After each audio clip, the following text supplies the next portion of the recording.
मोर पंख को चुपचाप घर में इस दिशा में छुपा कर रख दे। धन की होगी बारिश, माँ लक्ष्मी की होगी कृपा। नमस्कार दोस्तों, स्वागत है आपका। दोस्तों, मोर पंख को हिंदू धर्म में अत्यंत शुभ माना गया है। मोर पंख में सभी देवताओं और नवग्रहों का वास होता है। मोर को भगवान शिव के पुत्र कार्तिकेय का वाहन माना गया है। इसी कारण वह अत्यंत पवित्र पक्षी है। पक्षी शास्त्र में भी मोर को शुभता का प्रतीक माना गया है। साथ ही भगवान श्री कृष्ण के मुकुट पर मोर पंख सुशोभित है। भगवान श्री कृष्ण का प्रिय मोर पंख जितना ज्यादा खूबसूरत दिखता है, उससे कई गुना ज्यादा प्रभावशाली है। ज्योतिष शास्त्र में भी मोर पंख को महत्व दिया गया है। यदि आप विधि पूर्वक घर में मोर पंख सही दिशा और सही स्थान पर रखते हैं, तो आपको इसके कई चमत्कारिक लाभ मिल सकते हैं। वास्तुशास्त्र के अनुसार मोर पंख घर से वास्तु दोष समाप्त करने में भी सक्षम है। यदि 9 ग्रहों में से किसी भी ग्रह का प्रभाव हो, तो उसे भी शांत करने में मोर पंख कारगर है। आइए जानते हैं मोर पंख का उपयोग किस तरह से करना चाहिए। ये किस प्रकार से आपके घर से नकारात्मकता को समाप्त करने में आपकी मदद करता है। इसे किस स्थान पर रखने से घर में सुख समृद्धि आती है। धन की प्राप्ति के लिए मोर पंख किस स्थान पर रखना चाहिए। शत्रुओं से छुटकारा पाने के लिए और विद्यार्थियों को पढ़ाई में मन लगाने के लिए मोर पंख किस स्थान पर और किस दिशा में रखना चाहिए, इस विषय में हम आपको बताएंगे। लेकिन इससे पहले दोस्तों, अगर आपने हमारे चैनल को सब्सक्राइब नहीं किया है तो इसे सब्सक्राइब अवश्य करें, ताकि ऐसे ही जानकारी वाले वीडियो आप देख सके। साथ ही वीडियो को एक लाइक जरूर कर दे, क्योंकि बाद में आप भूल जाते हैं। पहली बात, घर में हो नकारात्मकता। अगर घर में नकारात्मक ऊर्जा है और परिवार के सदस्यों के तरक्की में बाधाएं निर्माण हो रही है, तो आप अपने घर के मुख्य द्वार के ऊपर भगवान श्री गणेश की प्रतिमा रखें और साथ ही प्रतिमा के दोनों ओर 2 मोर पंख अवश्य लगाए। इससे घर की नकारात्मक ऊर्जा समाप्त हो जाएगी और परिवार के सदस्यों को तरक्की मिलेगी। घर का द्वार अगर वास्तु के विरुद्ध है, तो द्वार पर 3 मोर पंख स्थापित करें। दूसरी बात, ग्रहों का प्रभाव।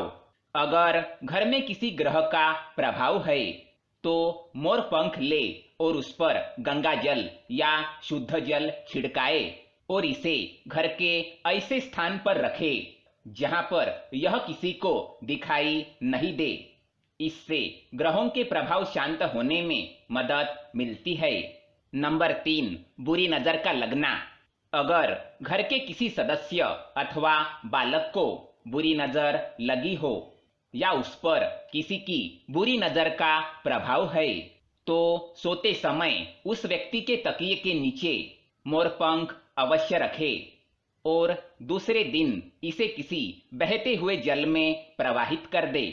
इससे बुरी नजर का प्रभाव कम होता है। नंबर 4, पढ़ाई में मन न लगना। अगर घर के बालकों का पढ़ाई में मन नहीं लगता, याददाश्त कमजोर है, पढ़ाई करते समय बार बार नींद आती है, तो विद्यार्थियों को माँ सरस्वती के सामने मोर पंख रखकर ओम ऐं सरस्वते नमः इस मंत्र का जाप करना है और उस मोर पंख को अपनी किताबों में रखना है। इससे विद्यार्थियों में एकाग्रता बढ़ेगी और माँ सरस्वती की कृपा बनी रहेगी। 5वीं बात, शत्रुओं से छुटकारा। अगर कोई शत्रु जानबूझकर आपको परेशान करता है और बार बार आपको नुकसान पहुंचाने का प्रयास करता है, तो मंगलवार के दिन हनुमान जी के मस्तक का सिंदूर मोर पंख पर लगाए और सुबह के समय इस मोर पंख को बिना नहाए किसी बहते हुए जल में प्रवाहित कर दे।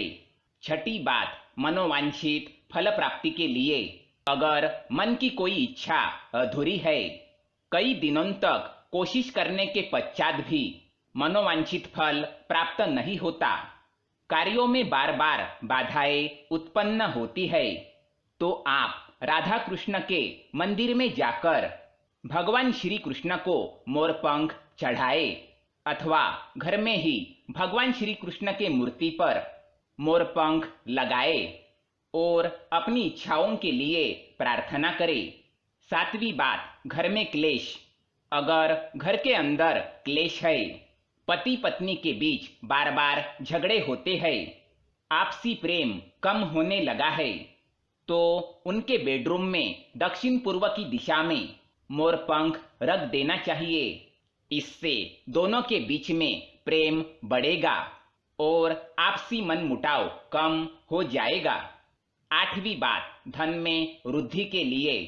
अगर धन की कमी है, अचानक ही धन खर्च हो जाता है, तो घर में तिजोरी अवश्य बनाएं।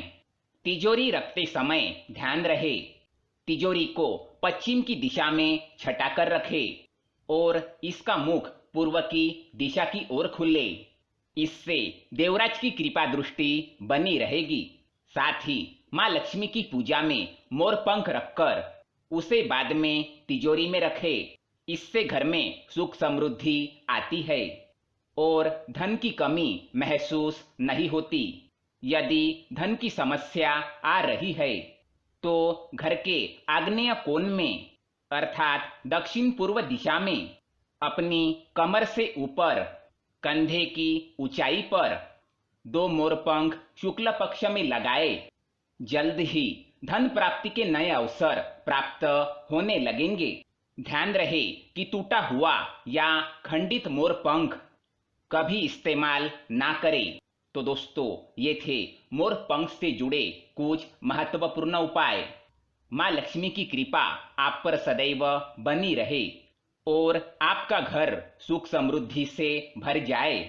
जय माँ लक्ष्मी। वीडियो को लाइक करें तथा चैनल को सब्सक्राइब करें ताकि ऐसे ही जानकारी वाली वीडियो आप देख सके। धन्यवाद।